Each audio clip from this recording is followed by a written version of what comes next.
ये सबका कैबिनेट है, हर जाति का प्रतिनिधित्व है, हर तबके का प्रतिनिधित्व है, वगैरह वगैरह। लेकिन इससे बड़ा झूठ कुछ और नहीं हो सकता।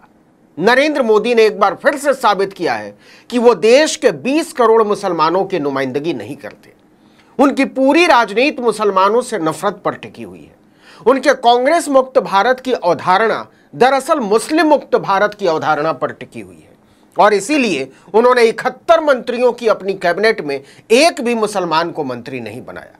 तो क्यों न माना जाए कि हमारे आपके लिए तो भारत 140 करोड़ लोगों का देश है, लेकिन नरेंद्र मोदी के लिए यह देश केवल 120 करोड़ लोगों का है। आपने कोई ऐसा विश्व नेता देखा है जो अपने देश के 20 करोड़ लोगों की नुमाइंदगी का दावा ही ना करे? आपको शायद जानकर अजीब लगेगा कि दुनिया में 188 देश ऐसे हैं जहां की कुल आबादी ही 20 करोड़ से कम है। अब आप अंदाजा लगा लीजिए कि मोदी की सोच का दायरा कितना संकीर्ण यानी कितना सिकुड़ा हुआ है। नरेंद्र मोदी ने लोकसभा को लगभग मुस्लिम मुक्त प्रतिनिधि सदन बना डाला है। आपको बता दें कि लोकसभा चुनाव 2024 में बीजेपी ने सिर्फ एक मुस्लिम उम्मीदवार को टिकट दिया था, जबकि बिहार में इसकी सहयोगी जेडीयू ने 2 मुसलमानों को टिकट दिया।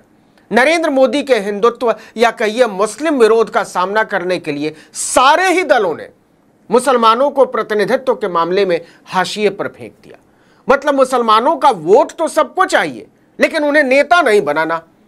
देखिए कि 2019 में जहां Congress, TMC, Samajwadi party, RJD, NCP और सीपीएम यानी सिर्फ 6 दलों ने 115 मुसलमानों को टिकट दिया था, वहीं 2024 में 12 दलों ने मिलकर कुल 1490 उम्मीदवारों को टिकट दिया और इनमें से सिर्फ 78 मुसलमान थे। मतलब सीधे आधा। यह मोदी इफेक्ट है।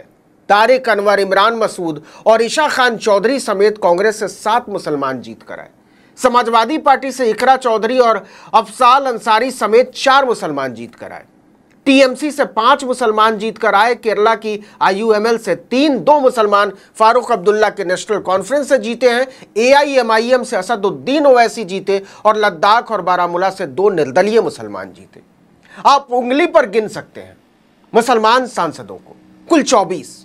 इसे ऐसे समझिए कि अगर गैर मुसलमानों में 23 लाख की आबादी पर एक सांसद है, तो मुसलमानों में 83 लाख की आबादी पर एक सांसद है। मतलब प्रतिनिधित्व को आप लोकतंत्र का कोई सिद्धांत मानने को राजी हैं, तो गैर मुसलमानों की तुलना में मुसलमानों का लोकसभा में प्रतिनिधित्व सीधे 1/4 है।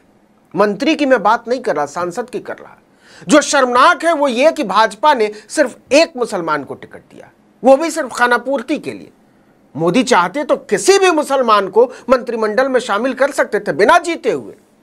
उसे समावेशी दिखाने के लिए ही सही, नाटक के लिए ही सही, लेकिन वो इतना नाटक भी नहीं करना चाहते, क्योंकि इससे उनके मुसलमानों से नफरती होने का जो आवरण है वो छिन्न भिन्न हो जाएगा।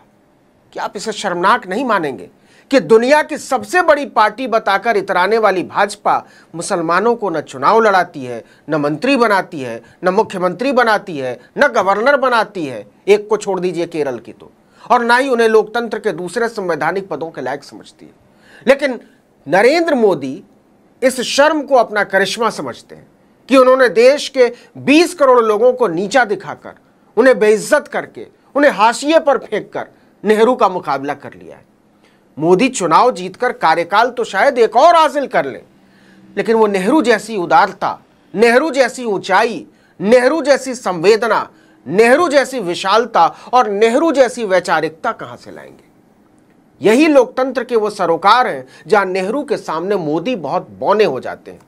उन्हें विश्व गुरु बताने वाले जोकर और मदारी इसे समझने को शायद तैयार नहीं होंगे। कांग्रेस महासचिव सचिन पायलट ने इसकी तरफ अंगुली भी उठाई।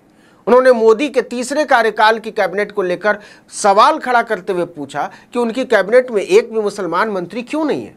उन्होंने कहा कि बीजेपी का यही असली चेहरा है, उसकी राजनीति हमेशा लोगों में टकराहट पैदा करने की रही है। उन्होंने कहा कि भारत सभी वर्ग के लोगों का देश है, लेकिन मंत्रिमंडल में यह नजर नहीं आता। जो इससे भी ज्यादा भयानक है वो ये कि मोदी की राजनीति से लड़ने का तरीका उनके विरोधी दलों ने यह निकाला है कि मुसलमानों को अपनी राजनीति से भी बाहर कर दो, और इसमें सभी दल शामिल हैं, वो भी जो मुसलमानों का वोट हासिल करना अपना एक अधिकार समझते हैं। कांग्रेस से लेकर समाजवादी पार्टी, राष्ट्रीय जनता दल और एनसीपी से लेकर कम्युनिस्ट पार्टियों, सभी ने मुसलमानों से बहुत सचेत तरीके से दूरी बनाई।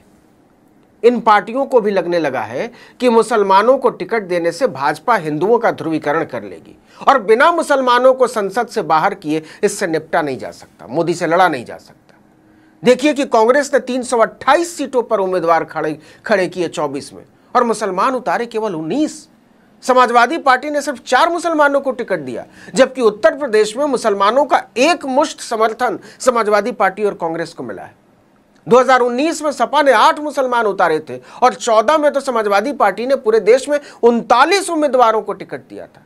यह अलग बात है कि 2024 में उसने चुनाव भी कम सीटों पर लड़ा, लेकिन फिर भी अगर प्रतिनिधित्व की बात करें तो हालात बेहद चिंताजनक हैं।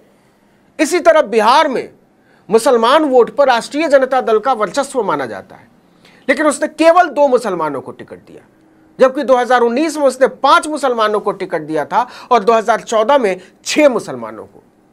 डीएमके जैसी पार्टी ने 2014 के बाद मुसलमानों को टिकट देना ही बंद कर दिया।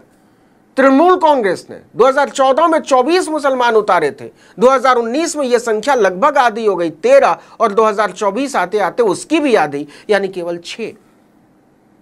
10 साल का अगर रिकॉर्ड देखें तो सारे ही दल मुसलमानों को हाशिए पर फेंकते चले गए और यह केवल नरेंद्र मोदी से मुकाबले के नाम पर हुआ है।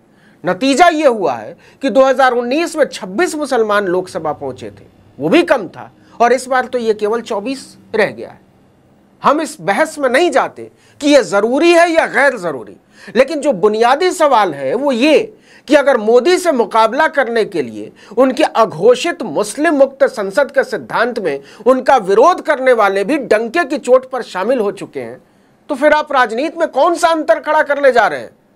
अगर मोदी खुलेआम मुसलमानों को घुसपैठिया कह रहे हैं, उन्हें ज्यादा बच्चे पैदा करने वाला कह रहे हैं, वंचित मुसलमानों को दिए जाने वाले आरक्षण को नफरत का आधार बना रहे हैं, तो क्यों न माना जाए कि उनकी इन क्षुद्रताओं में सारे दल शामिल हो गए हैं। फर्क केवल इतना है कि मोदी अपनी लकीर खींच रहे हैं और बाकी मोदी की लकीर पीट रहे हैं।